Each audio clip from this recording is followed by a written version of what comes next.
Today, a tense exchange during the Kash Patel confirmation hearing reopened one of the most disturbing unanswered questions surrounding Jeffrey Epstein. What exactly was found inside his Manhattan safe, and whether powerful figures were ever fully scrutinized? Before we dive in, make sure you subscribe to the channel so you do not miss any breakdowns like this one. These hearings move fast, and the details matter. Thank you, Director Patel, for being here today. The FBI searched Jeffrey Epstein's Manhattan residence, correct?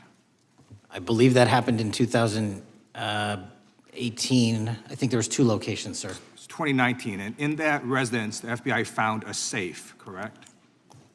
I don't have the catalog of evidence in front of me. In that residence, the FBI found a safe, correct? I'll accept your representation. Okay. And in that safe, the FBI found topless and lewd photographs of girls, correct? Again, sir, I'll accept your representation. I don't know. Thank you. It was all over the media at the time. There's a New York Times article that says Jeffrey Epstein is indicted on sex charges as discovery of nude photos is disclosed, dated July 8th, 2019. And the Times reports a trove of lewd photographs of girls was discovered in a safe inside financier Jeffrey Epstein's Manhattan mansion. Author Michael Wolff has conducted numerous interviews of Jeffrey Epstein. I'm going to play for you a video clip of what Michael Wolff said Epstein told him was in the safe and what he showed the author was in this safe. So let's please play that clip now. Elected. And I was sitting talking to Epstein, and he said, "Wait a minute, I got to show you something." And then he went into his safe, and he came out with photographs. They were Polaroids, I think, and he kind of spread them out like playing cards, and it was Trump. I mean, I think there were a dozen of them, and it was Trump with girls of an uncertain age at Epstein's Palm Beach house, where all of the things that he would ultimately be accused of took place. And I remember very vividly 3 of them. There are 2 in which Trump is, the girls, topless girls, are sitting on Trump's lap. And then a 3rd in which he has a stain on the front of his pants. And the girls are kind of pointing at it, sort of bent over, laughing. So Director Patel, I'm going to ask you a very broad and general question. As you know, Donald Trump and Jeffrey Epstein were friends. There are, of course, photos showing Donald Trump together with Epstein, correct? I don't have the entirety of the photographs, but I think they've been photographed in public together. All right. Are there any photos showing Donald Trump with girls of an uncertain age? No. How do you know that?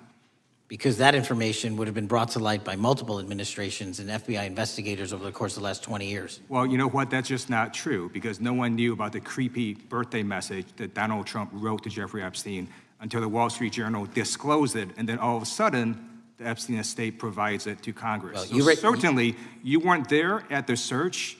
You don't know what Epstein may or may not have done with those photographs even prior to the search. Maybe someone has it. Maybe the Epstein estate has it. You raise a great point. So I'm going to ask you, have you asked to talk to Michael Wolff? You raise a great point. I haven't personally asked to talk to Michael Wolff. Has the FBI asked? But the FBI, I'll get back to you if the FBI specifically so Michael asked has ever. About 100 hours of testimony of Jeffrey Epstein. Wouldn't it be good for the FBI to interview Michael Wolff? I'm not saying they haven't. I just don't know. Has FBI subpoenaed the tapes that Michael Wolff has conducted of Jeffrey Epstein? I don't know. All right. So if you could provide us an answer, that would be terrific. Sure. Well, let me ask you this question then. Have you looked at all the photos in Epstein files? I have looked at all the information that the investigators who investigated this case have provided to run out credible leads. And in the Epstein files, was there that creepy birthday message that Donald Trump had written to Epstein? No, that's what I was trying to tell you. You raise a great point. The estate of Jeffrey Epstein has a voluminous amount of information that they have not released before. Okay, so that's great. So wouldn't it be great if FBI subpoenaed the estate of Jeffrey Epstein for all that information? The estate is under no obligation to provide that material, even pursuant to a subpoena. That's a great point. Yeah, that's just false. Okay. That's just false. You're the frickin' FBI. You can subpoena the information from the estate, and you better do that. I'd like to move literally on. not how it works. I'm going to move on now and talk about Epstein's client list. You confirmed that it exists. Attorney General Pam Bondi confirmed earlier this year that it exists. So I just want to ask you a simple question. Is Prince Andrew on Epstein's client list? The material related to Prince Andrew has been made public. Is Prince Andrew on the client list? We have released the index of names All right, that were in Jeffrey Epstein's. Is Donald Trump on Epstein's client list? The index has been released, and the index will speak for So itself. I'm just going to say, America, there's a huge red flag. The FBI director could not answer Gentlemen. whether Donald Trump was on Epstein's Gentleman's time client has list. expired. I You're yield now back. recognized as the gentleman from Virginia. Thank you, Mr. Chairman. I want to thank the director for being here and for his. During questioning, Senator Jeff Merkley pressed FBI Director nominee Kash Patel on a well-documented 2019 FBI search of Epstein's Manhattan mansion. That search followed Epstein's federal indictment on sex trafficking charges. According to multiple media reports at the time, including the New York Times, agents discovered a locked safe containing lewd and topless photographs of young girls. Patel repeatedly stated that he did not have direct knowledge of the evidence inventory and relied on the senator's representation of publicly reported facts. That response, while technically cautious, became the center of a broader confrontation about what the FBI knew, what it investigated, and what may never have been fully pursued. If you find this kind of accountability reporting important, subscribe now to stay informed as these stories continue to unfold. The hearing then took a sharp turn. Senator Merkley introduced a recorded statement from author Michael Wolff, who has claimed that Jeffrey Epstein personally showed him photographs allegedly taken from that same safe.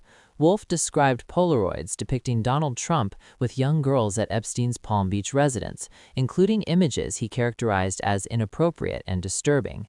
This is where context matters. Wolff is not law enforcement. His account is not sworn testimony. However, his claims raise a critical question. If Epstein showed these images to others, where are they now, and who has possession of them? Patel responded firmly that there are no known photos showing Donald Trump with underage girls. His reasoning was that such evidence would have surfaced through multiple administrations and FBI investigations over the past 2 decades. That assertion was immediately challenged. Subscribe to the channel if you want clear explanations of what officials say versus what the public record actually shows. The senator pointed out something crucial. Revelations related to Epstein have continued to emerge years later. A previously unknown birthday message, allegedly written by Donald Trump, only surfaced after reporting by the Wall Street Journal, followed by cooperation from the Epstein estate. That example undermines the idea that everything relevant was already known or disclosed. In other words, absence of evidence in public view does not automatically mean evidence never existed. Merkley then pressed further, asking whether the FBI had interviewed Michael Wolff or subpoenaed Epstein's recorded conversations. Patel admitted he did not know. That answer highlights a recurring issue in Epstein-related investigations: fragmentation, different offices, different timelines, and incomplete visibility even among senior officials. This exchange matters because it illustrates how unresolved the Epstein case remains, not legally, but institutionally. Epstein is dead, but questions about his network, his leverage, and his records persist. Safes do not exist in isolation, photographs are not taken without intent, and silence does not equal closure. If you value reporting that slows things down and explains why moments like this matter, subscribe now and stay with us. What viewers should take away from this hearing is not an accusation, but a reality check. The Epstein investigation has produced confirmed crimes, documented failures, and lingering gaps. When senior officials say they do not know whether key witnesses were ever interviewed, that alone is news. This was not just about Kash Patel. It was about whether the FBI, across administrations, has fully exhausted every credible lead connected to one of the most consequential criminal cases involving power and exploitation in modern history. We will continue tracking this story, separating verified facts from claims, and pressing for clarity where institutions fall short. Subscribe to the channel so you stay informed, because transparency does not happen on its own.